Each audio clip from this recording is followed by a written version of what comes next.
Alec, throughout the years, Shelburne Farms has worked with the town of Shelburne. It's been a major piece. A lot of people from Shelburne have worked on the farms, et cetera. I'm sure they've been interested in taxes and land use and many other things that have been going on. There have been negotiations for decades. Mm-hmm. Talk a little bit about your connection to the town and the people of Shelburne. Yep. Well, let's see. We have a tremendous relationship with the town, and it feels like Shelburne Farms has grown up with Shelburne in a sense in the last 30 years. It was a much smaller town in the 70s when we were starting.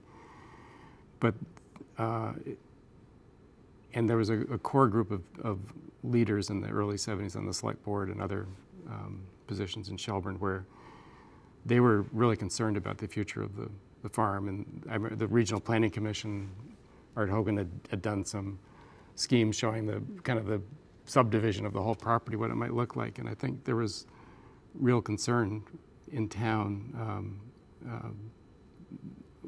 how that would impact the community in the long run. So they supported what your generation wanted to do? So the town voted a couple times, I think in the 70s, to authorize the select board to negotiate a property tax stabilization agreement with the town, because that was one huge big factor in the kind of financial situation. So that kind of vote really did allow the select board to work with us to try to address that particular issue. But beyond that,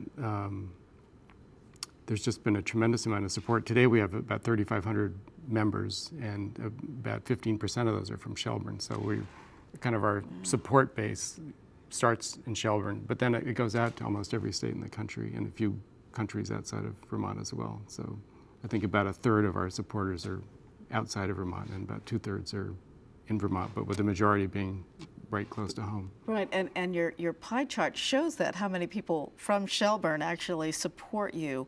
Yep. And indeed, I think they identify with the farms as a major part of their town, as does the whole state of Vermont, but certainly Shelburne must. Yeah, well, people walk and come out for special events. There was just last weekend was the Maple Open House, where we had hundreds of people coming out to have a pancake breakfast that benefited the 4-H program. Probably thousands. How did the roads do? The roads, that's another, our potholes are doing very well. Yeah. Alec, thank you very much. Okay. Thank you. This is great.